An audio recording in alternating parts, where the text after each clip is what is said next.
Salut à tous et bienvenue dans cette nouvelle vidéo. On se retrouve aujourd'hui pour découvrir ensemble le Realme 7 Pro, un smartphone vraiment super intéressant. Alors d'accord, il n'est pas commercialisé depuis peu de temps, c'est un smartphone qui est plutôt connu. Commercialisé à partir de septembre-octobre 2020, du coup vous avez certainement dû avoir pas mal d'informations déjà sur ce produit. Quoi qu'il en soit, moi je l'ai découvert tout récemment, je m'attendais vraiment pas à grand chose et je suis vraiment conquis par ce smartphone vendu actuellement à 329 €. Sincèrement, en balayant sa fiche technique, eh bien, il ne lui manque absolument rien pour être un excellent smartphone, que ce soit au niveau des performances, de la polyvalence photo, de la capacité de chargement, etc. C'est vraiment un produit qui est très complet, très bien réussi et vraiment très bien dessiné.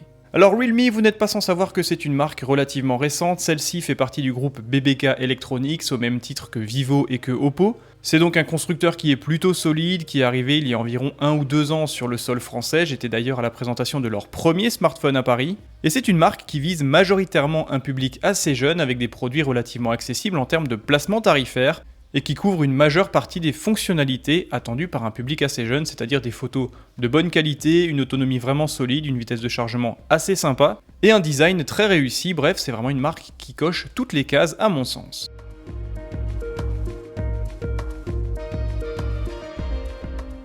À l'ouverture du carton, comme d'habitude, on tombe directement sur une petite pochette en carton qui renferme généralement une coque de protection, les notices d'utilisation.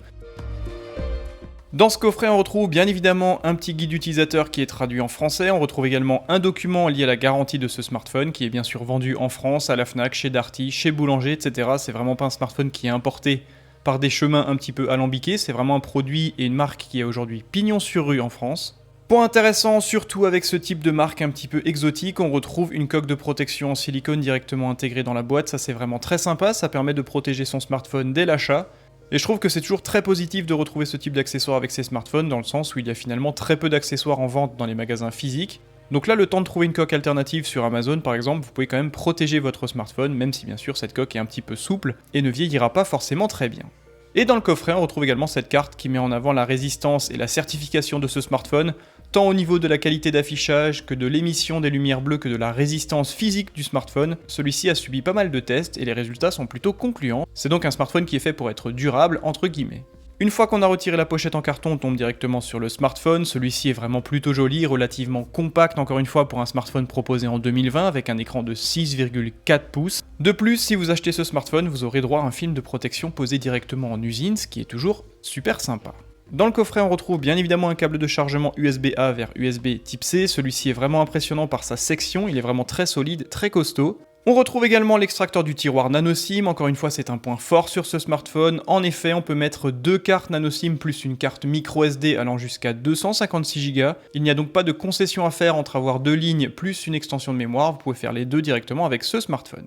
Et bien évidemment la pièce maîtresse qui est fournie avec ce smartphone, le bloc chargeur compatible Super Dart Charge, un bloc chargeur qui offre une puissance de 65 watts, c'est absolument ahurissant. Et ce bloc chargeur peut recharger les 4500 mAh de la batterie du smartphone de 0 à 100% en 34 minutes, 65 watts, comme je l'ai dit, c'est vraiment impressionnant. Voilà pour les accessoires fournis avec ce smartphone, vous l'aurez compris, il ne manque rien, vous avez une coque de protection fournie d'origine, un énorme bloc chargeur ultra puissant de 65 watts, ça c'est vraiment ahurissant à ce prix-là, je le rappelle, 329 €. Il n'y a pas d'écouteurs fournis dans cette version, quoi qu'il en soit, si vous l'achetez en France, vous aurez forcément des écouteurs fournis, c'est une réglementation obligatoire.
Voici donc le Realme 7 Pro, un smartphone vraiment très joli avec cette coque assez mat qui est vraiment très bien travaillée. Elle n'est pas sans rappeler un petit peu l'arrière des P40 et P40 Pro, tant dans son design que dans son développement. Les jeux de lumière sont bien maîtrisés, les jeux de couleurs sont également très sympas, et ça fait vraiment plaisir de ne pas retrouver une coque brillante susceptible d'embarquer énormément de traces de doigts. Pour le coup, ce sera plutôt sympa pour les gens un petit peu maniaques. Sur la face arrière du smartphone, on retrouve donc le logo du constructeur Realme, on retrouve également toutes les informations de certification. Et dans le coin supérieur, comme sur la plupart des smartphones, on retrouve ce beau module photo qui embarque 4 capteurs photo ainsi qu'un flash LED. Celui-ci dépasse légèrement de la coque, c'est tout à fait acceptable, et bien sûr le delta entre le sommet de la coque et le sommet du module photo sera gommé par la coque de protection fournie d'origine. C'est en ce sens qu'il est toujours très intéressant de trouver une coque dès l'ouverture de la boîte. Pour la partie photo, je l'ai dit juste avant, ce smartphone est vraiment super polyvalent. On retrouve bien sûr un capteur principal de 64 mégapixels de fabrication Sony, il s'agit du capteur IMX 682.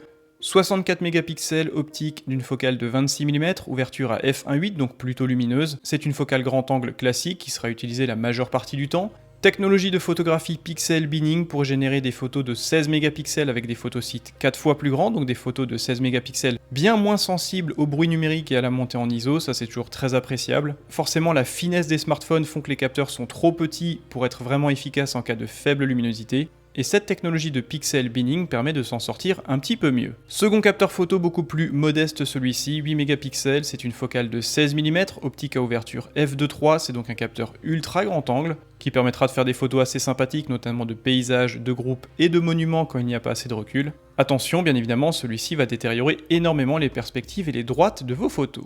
Et enfin pour finir, on retrouve deux capteurs photo beaucoup plus modestes encore une fois, 2 x 2 mégapixels, ouverture à f2.4 pour les deux capteurs. L'un sera destiné uniquement à la photographie macro et l'autre sera bien sûr un capteur bokeh, donc un mode portrait pour générer un flou, un bokeh d'arrière-plan autour du sujet. Pour la partie macro, les résultats semblent être plutôt anecdotiques et pour la partie portrait, bien ça aide bien sûr à détourer le sujet, à faire des photos assez sympathique, même si ça n'atteint pas bien sûr les résultats aussi performants que sur un Pixel 4a vendu au même tarif. Concernant la captation vidéo, vous serez limité à du 4K à 30 images secondes et du Full HD 1080p, il n'y a pas de 4K à 60 images secondes disponible sur ce smartphone, encore une fois ça n'est pas déconnant sur ce segment tarifaire, et on retrouve également un flash LED pour déboucher les ombres, notamment en cas de faible luminosité.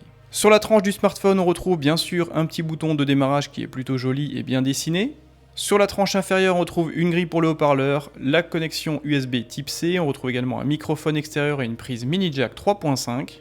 Sur la tranche latérale, on retrouvera encore une fois les boutons de contrôle volume plus et moins, et on retrouve également le tiroir nano SIM dans lequel on peut mettre deux cartes nano SIM plus une carte micro SD allant jusqu'à 256 Go. Et enfin, pour finir, sur la tranche supérieure, on retrouve simplement un microphone extérieur, et gros point fort, on retrouve également un haut-parleur intégré dans la tranche. Ce smartphone offre donc une expérience sonore Dolby Atmos stéréo grâce à deux haut-parleurs. Sur la face avant de ce Realme 7 Pro, on retrouve bien évidemment la pièce maîtresse, encore une fois sur le papier c'est très bon.